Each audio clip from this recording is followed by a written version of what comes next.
오늘의 큐티 말씀은 민수기 20장 말씀입니다.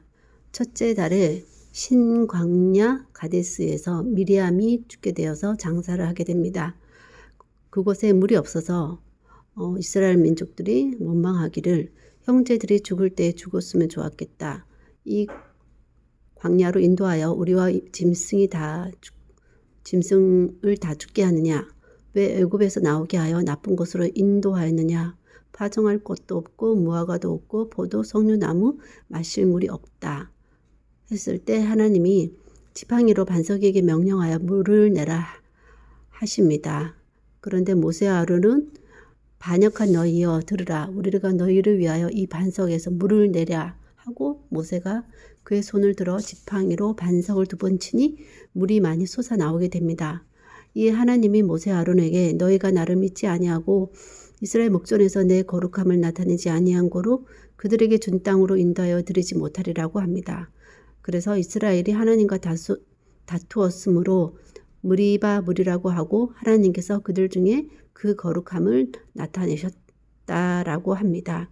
그리고 에돔 왕이 가데스에서 모세가 에돔 왕에게 사신을 보내기를 그 땅을 지나가게 해달라고 했을 때 지나가지 못하고 칼을 들고 대적한다고 했고 한 번 더 큰 길로만 지나가고 값을 내고 아무 일도 일어나지 않을 것이라고 한 번 더 요청했지만 지나가지 못하리라 하고 많은 백성이 강한 손으로 막아서게 됩니다.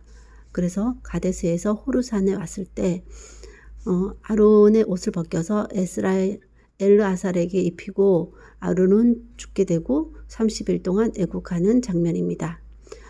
가나안 정탐 때의 원망에 더해서 고라 자손의 죽음까지 언급을 하면서 모세를 열받게 하였더라도 모세의 태도는 모세답지 않은 모습이 나타나고 있습니다.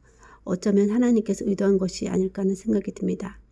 하나님에 대한 원망의 태도, 말에서 벗어나는 것도 어쩌면 하나님께서 은혜 주셔야 가능하지 않을까 하는 생각이 듭니다. 그렇다면 항상 감사의 말을 할 때는 얼마나 하나님께서 은혜를 주신 것인가 하는 생각도 듭니다.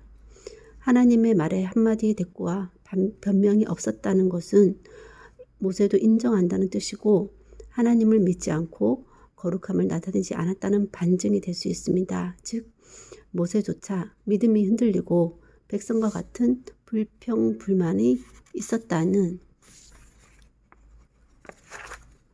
뜻도 될 수 있고 지도자의 입장에서 같이 고생하는데 불평을 듣기도 지치고 하나님도 알아서 미리 백성의 엄한 소리를 듣지 않도록 조치해줬으면 하는 마음에 불만스러웠을 수도 있을 것 같다는 생각이 듭니다.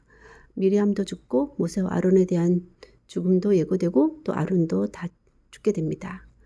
하나님께서 맡기신 역할을 하다 보면 자기가 높아지는 느낌이 들 수 있습니다. 그럴 때일수록 겸손할 수 있는 은혜가 있어야 될 것이고 그러려면 개구리 올챙이 시절을 기억할 수 있는 그런 은혜가 있어야 될 것이라는 생각이 듭니다.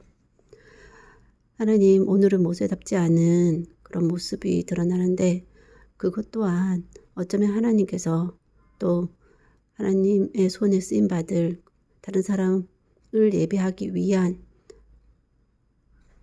그런 준비 과정에서 또 모세가 한편으로 그런 마음이 있었기 때문에 또 그런 하나님께서 하시는 그 일 가운데 또 모세가 그런 마음이 하나님 믿지 않고 거룩함을 나타내지 않고 자기가 드러나려고 하는 그런 마음이 들어섰을 수도 있다는 생각이 듭니다.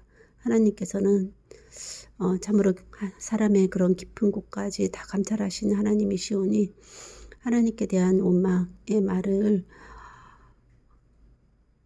원망의 마음과 말로부터 멀어지게 하는 것도 하나님께서 은혜를 주셔야 할 수 있는 것이고 그 마음 깊은 곳에 있는 그 마음을 아무리 감추고 속이려고 해도 하나님 앞에 속여질 수가 없으며 온전히 드러날 수밖에 없사오니 그 모든 깊은 곳까지 감찰하시는 하나님 마음에 합당하게 항상 감사의 마음과 말로써 하나님 믿기 이전에 또 하나님을 처음 믿었을 때 참으로 보잘것없고 연약했던 그 모습들을 늘 잊지 않고 오늘 내가 대단한 것이 옛적에 하나님께서 인도하셨기 때문이다라는 그런 사실은 늘 잊지 않고 살아가는 하루하루 그래야 감사의 말은 늘 할 수 있는 은혜가 있기를 원하옵고 모든 말씀 예수님 이름으로 기도하였습니다. 아멘.